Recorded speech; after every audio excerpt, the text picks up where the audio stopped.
مغضوب علیہم وہ ہے جنہیں ہدایت ملی ہو اور پھر وہ اپنی شرارت نفس کی وجہ سے اس ہدایت کو اپنے سے جدا کر دے، ہدایت سے محروم ہو جائے، ہدایت کا راستہ ترک کر دے اپنی شرارت نفس کی وجہ سے، ان پر اللہ کا غضب نازل ہوتا ہے، اللہ کا غصہ، اللہ کا غضب۔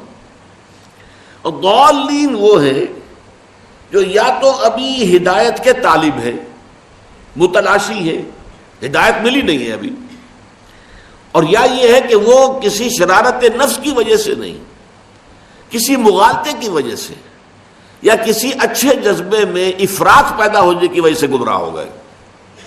ان دونوں کو فرق کو سمجھ لیجئے۔ ایک وہ ہے جنہیں ہدایت ملی، اب اس کی سب سے بڑی مثال یہی وجہ ہے کہ ہمارے ہاں تمام تفاسیر میں آپ کو ملے گا کہ مغضوب علیہم سے مراد یہود، ضالین سے مراد نصارہ عیسائی۔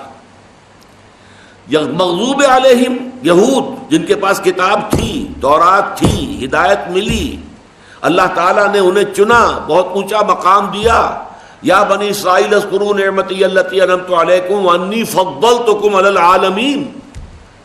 سورہ بقرہ میں 2 مرتبہ یہ آیت آئی ہے، چھٹے رکوع کی پہلی آیت بھی یہی ہے اور 15ویں رکوع کی پہلی آیت بھی بعین ہی یہی۔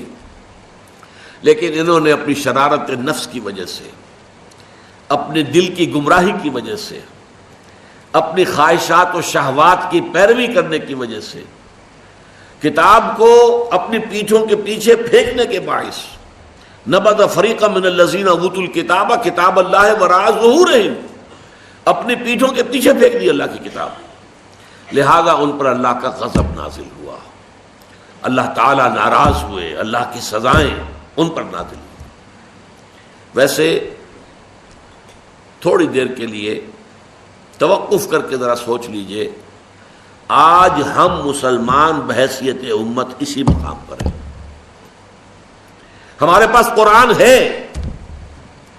شریعت محمدی ہے، اسوہ محمدی ہے، لیکن پوری دنیا میں کہیں کسی ملک میں مکمل اسلامی نظام ہم نے قائم نہیں کیا۔ کہاں ہے؟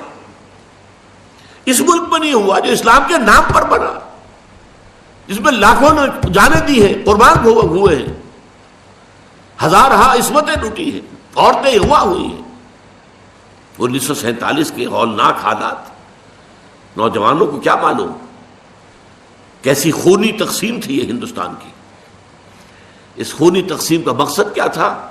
ہمیں ایک آزاد ملک مل جائے جس میں کہ ہم اللہ کے دین کا بول بالا کریں، اللہ کی کہ رسول کا دیا ہوا دین حق اسے غالب کر دیں، قائم کر دیں، نافذ کر دیں، پوری دنیا کے لیے روشنی کا ایک مینار بنا دیں، جیسے سمندروں میں روشنی کے مینار ہوتے ہیں کہ جس سے پتہ چل جاتا ہے جہازوں کو کہ ادھر خطرہ ہے، یہاں چٹانیں ہیں، بچ کر نکلو۔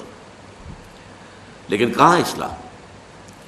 آج مغضوب علیہم، میری ایک کتاب ہے سابقہ اور موجودہ مسلمان امتوں کا ماضی، حال اور مستقبل۔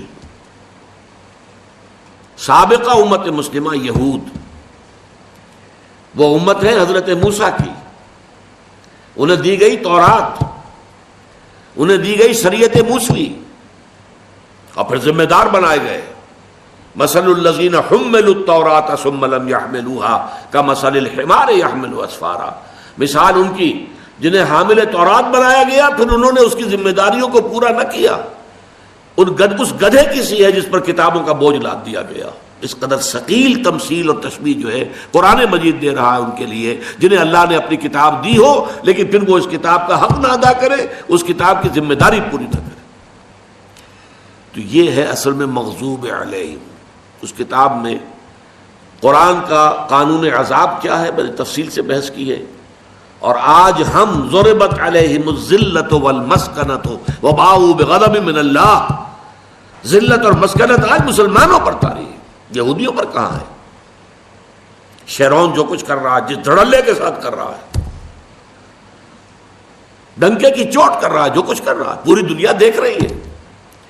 وہ اٹھا کر یوں پھینکتا ہے، یونائٹڈ نیشن کی قرارداد اٹھا کر پھینک دی، کوئی پرواہ نہیں، نہ اسے امریکہ کی کسی اپیل کی پرواہ ہے، کوئی پرواہ نہیں۔ اسے معلوم ہے امریکہ تو میری مٹھی میں ہے، وہ تو دنیا کو دھوکہ دینے کے لیے وہ بات کہہ دیتا ہے، باقی تو ہے میری مٹھی کے اندر۔ مسلمان ہیں پٹتے ہیں تو رحمتیں ہیں تیری اغیار کے کاشانوں پر، اور برف گرتی ہے تو بیچارے مسلمانوں پر۔ تو مغضوب علیہم کی مثال قدیم میں یہود، اور آج بدقسمتی سے ہم مسلمان اس کی مثال ہیں۔